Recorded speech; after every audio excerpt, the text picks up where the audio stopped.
नमस्ते प्यारे विद्यार्थियों। स्नातक प्रथम वर्ष संस्कृत विषय की कक्षा में आप सभी का हार्दिक स्वागत है। जैसा कि हम महाकवि भर्तृहरि के द्वारा विरचित नीति शतकम का अध्ययन कर रहे हैं।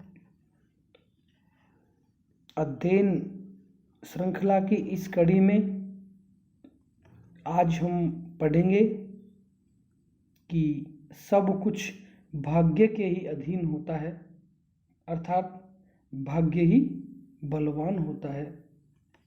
कवि भर्तृहरि जी कहते हैं कि दुख सुख लाभ हानि बंधन मोक्ष आदि सबका कारण भाग्य है। श्लोक है भग्नासस्य करण्डपिण्डिततनोर् म्लानेन्द्रियस्य क्षुधा कृत्वा आकुविवरं स्वयं निपतितो नक्तं मुखे भोगिनः तृप्तस्तत्पिशितेन सत्वरमसौ तेनैव यातः पथा लोकाः पश्यत देवमेव हि नृणां वृद्धौ क्षये कारणं भग्नासस्य करण्डपिण्डिततनोर्म्लानेन्द्रियस्य क्षुधा कृत्वा खुर्विवरं स्वयं निपतितो नक्तं मुखे भोगिनः तृप्तस्तत्पिशितेन सत्वरमसौ तेनैव यातः पथा लोकाः पश्यत देवमेव हि नृणां वृद्धौ क्षये कारणम्। इस श्लोक में कवि भर्तृहरि जी कहना चाहते हैं कि सब कुछ भाग्य के अधीन होता है। यश अपयश दुख सुख लाभ हानि बंधन मोक्ष आदि सभी भाग्य के अधीन होते हैं। कहा है श्लोक का अन्वय के अनुसार अर्थ है। अन्वय भग्नासस्य कर्णपिंडित तनोः क्षुधा म्लानेन्द्रियस्य भोगिनः मुखे आखु विवरम कृत्वा स्वयं नक्तं निपततः तत्पिशितेन तृप्तः असौ सत्वरं तेन एवं पथः यातः हि लोकः पश्यत नृणां वृद्धौ क्षये देवम् एव कारणम्। भग्नासस्य निराश, जिसकी आशाएं समाप्त हो गई हैं, भोजन की प्राप्ति में निराश हुए, करंड पिंडित तनोः पिटारी में सिकुड़ कर बैठे हुए, करण पिंडित तनोः पिटारी में सिकुड़ कर बैठे हुए, क्षुधा भूख से, म्लानेन्द्रियस्य असक्त इंद्रियों वाले, मुरझाए हुए असक्त इंद्रियों वाले, भोगिनः सर्प के मुख में, आखु चूहा, विवरम कृत्वा छेद करके, बिल बना करके, कुतर करके, स्वयं खुद अपने आप ही, नक्तम निपततः रात में गिर गया, तत्पिशितेन और उस चूहे के मांस से या उस चूहे को खा करके, तृप्त होकर, सर्प असौ वह सर्प सत्वरम जल्दी तेन एवं पथः यातः उस ही मार्ग से निकल गया जिस रास्ते से वो चूहा अंदर घुसा था, उस ही रास्ते से सर्प निकल गया। ही लोकाः हे मनुष्यों देखो, पश्यत देखो, नृणां वृद्धौ क्षये, नृणां मनुष्यों के, वृद्धौ क्षये कारणम मनुष्य की वृद्धि और उन्नति यानी अवनति और उन्नति का कारण होता है कौन? भाग्य। तो इस श्लोक में कहा गया है कि जीवन से निराश, पिटारी में दबे हुए शरीर वाले और भूख से अत्यंत पतले सांप के मुख में रात के समय अपने आप छेद करके चूहा घुस गया तथा सर्प उस चूहे के मांस से तृप्त होकर उस चूहे को खाकर उसी रास्ते से बाहर निकल गया। अरे मनुष्यों देखो, भाग्य ही मनुष्य की अवनति और उन्नति का कारण होता है। अर्थात भाग्य के बल से असंभव कार्य भी संभव हो जाते हैं और भाग्यहीन को कठोर प्रयत्न करने पर भी इच्छित वस्तु नहीं मिलती है।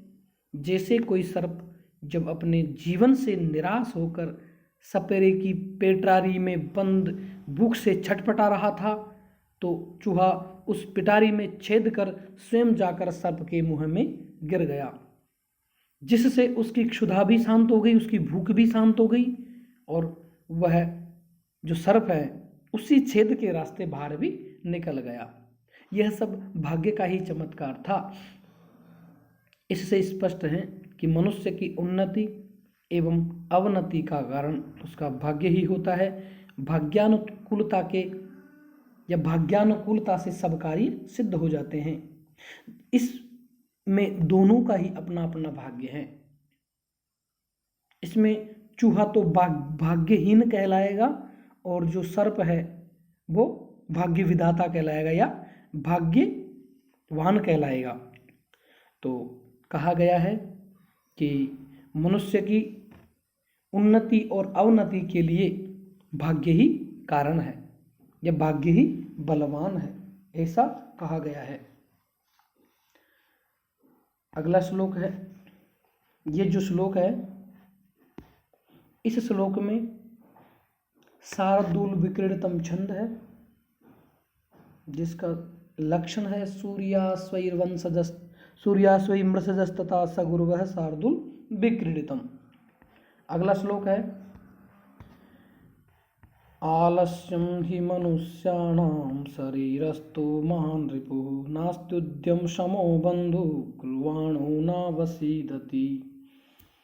आलस्यं हि मनुष्याणां शरीरस्थो महान् रिपुः नास्त्युद्यम शमो बन्धु कृत्वा यं नावसीदति कुर्वाणो नावसीदति। यह श्लोक अनुष्टुप छंद में रचा गया है। श्लोक का अन्वय है, ही आलस्यम मनुष्याणाम शरीरस्थः महान् रिपुः उद्यम शमः बन्धुन अस्ति कुर्वाण न अवसीदति। कहा गया है कि ही निश्चय ही आलस्य ही मनुष्याणाम मनुष्य का शरीरस्थ शरीर में स्थित महान रिपुः शत्रु है।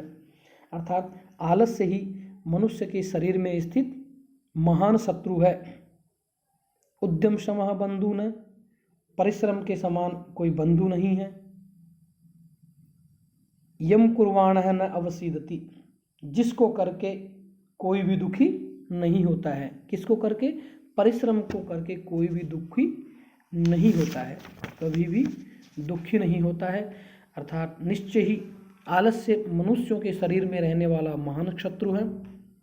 परिश्रम के समान कोई दूसरा बंधु नहीं है, जिस उद्योग को करने पर मनुष्य कभी दुखी नहीं होता है। आलस्य मनुष्य का महान शत्रु होता है क्योंकि यह मनुष्य के शरीर में रहता है और अप्रत्यक्ष होने से इसको जीतना कठिन होता है। उद्योग या उद्यम के समान दूसरा कोई बंधु नहीं होता है, क्योंकि उद्यमी व्यक्ति कभी दुखी नहीं पाता है, वह सदा सुखी रहता है। अतः मनुष्य को आलस्य त्याग कर परिश्रमशील बनना चाहिए, उद्योगी बनना चाहिए।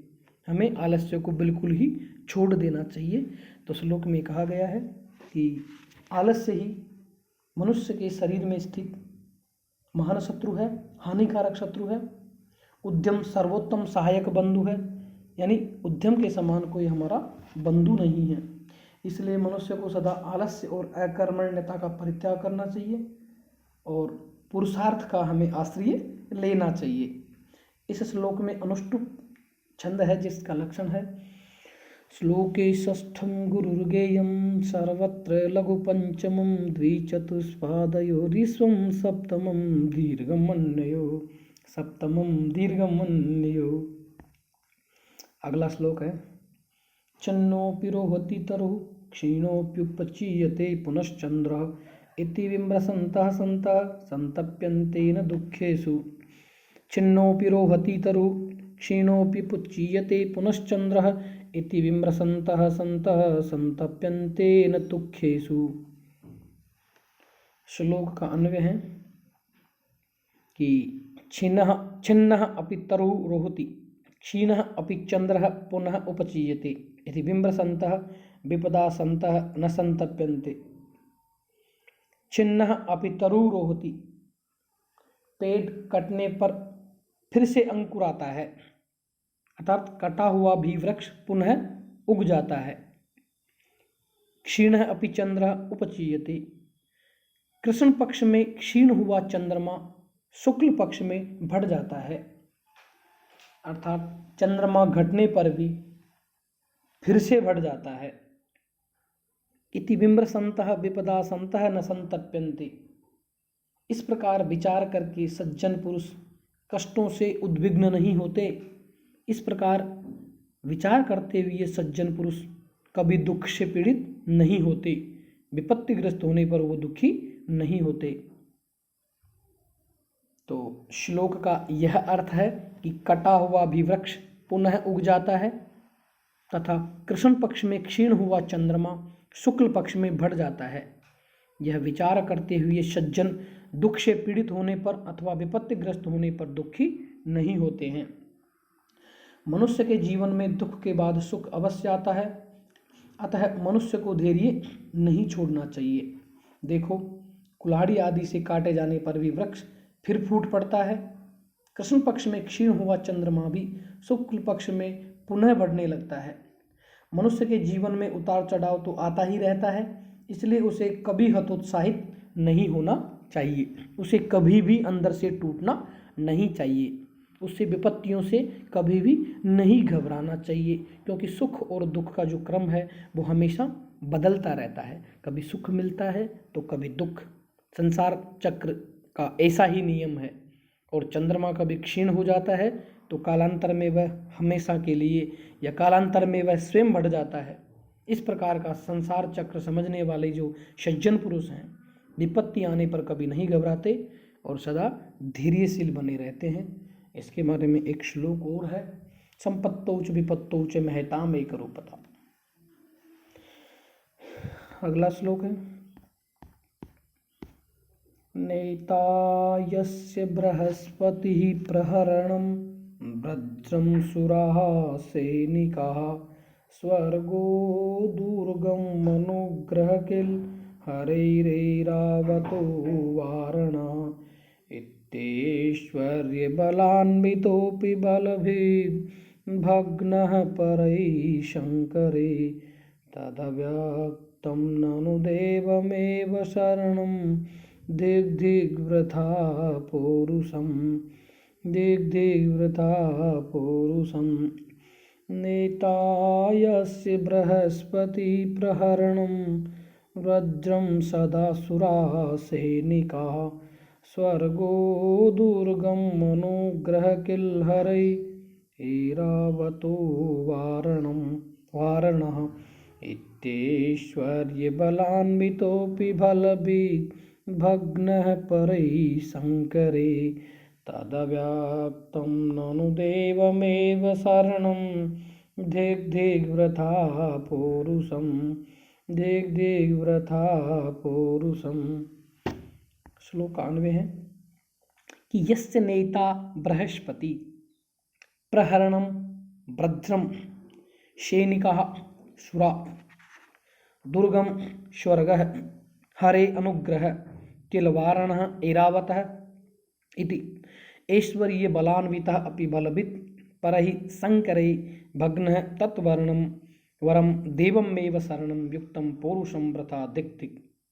यस्य नेता बृहस्पति, जिसका नेता बृहस्पति है, जिसका पथ प्रदर्शक बृहस्पति है, प्रहरणम वज्रम, और जिसका अस्त्र वज्र है, जिसका हथियार वज्र है, सैनिकाः सुराः, जिसके सैनिक देव समूह है, अर्थात जिसके जो सिपाही है वो देवता है, दुर्गम स्वर्ग है, और जिसका जो किला है वह स्वर्गलोक है। हरे अनुग्रह उन जिसके सहायक विष्णु भगवान है। किलवारण एरावतः इति, और जिसकी सवारी एरावत हाथी हैं। ऐश्वर्य बलान्विता अपि बलवित, और ऐसा वैभव और अद्भुत बलशाली इंद्र भी युद्ध में शत्रुओं द्वारा पराजित हो गया। शंकरे भग्न तत् वरम देवमेव शरणम युक्तम पौरुषम तथा दिक्ति, अर्थात ऐसा वैभव और अद्भुत जो बलशाली इंद्र भी युद्ध में शत्रुओं द्वारा पराजित हो गया। इसलिए कहा गया है कि इससे सिद्ध होता है कि युक्तम पौरुषम व्रता दिक्तिक, कि भाग्य ही रक्षक है, ईश्वर ही रक्षक है। व्यर्थ के उद्योग को बारंबार धिक्कार है, अर्थात व्यर्थ का प्रयास धिक्कारने योग्य है। श्लोक में कहा गया है कि जिसका नेता बृहस्पति है, जिसके अस्त्र वज्र हैं, जिसका अस्त्र जो है वज्र हैं, जिसके जो सैनिक हैं वो देवता है, किला स्वर्गलोक है, जिसके सहायक भगवान विष्णु है, हाथी जिसका एरावत है। ऐसे ऐश्वर्य और शक्ति से संपन्न होते हुए भी इंद्र देवासुर संग्राम में दानव शत्रुओं द्वारा पराजित हो गए। इससे सिद्ध होता है कि भाग्य ही रक्षक हैं, ईश्वर ही रक्षक हैं। निश्चय ही यह स्पष्ट है कि व्यर्थ का प्रयास धिक्कारने योग्य है। श्लोक में शार्दूल विक्रीडितम छंद है, जिसका लक्षण है सूर्यास्वई मृषजस्तथा सगुरुवः शार्दूल विक्रीडितम। तो इंद्रदेव स्वर्ग के राजा हैं, बृहस्पति उन्हें मंत्रणा देने वाले हैं, देवता सैनिक है, एरावत उनका वाहन है हाथी, वज्र जैसा अस्त्र है, स्वर्ग उनका दुर्ग है तथा भगवान विष्णु उनकी सहायता करते हैं। ये सब अद्भुत बलशाली लोग हैं, फिर भी युद्ध में राक्षस विजयी हुए। इससे यह ज्ञात होता है कि पुरुषार्थ व्यर्थ हैं, शुभ अशुभ के लिए भगवान का ही भरोसा करो और किसी का नहीं। तो आज बस इतना ही प्यारे विद्यार्थियों, धन्यवाद।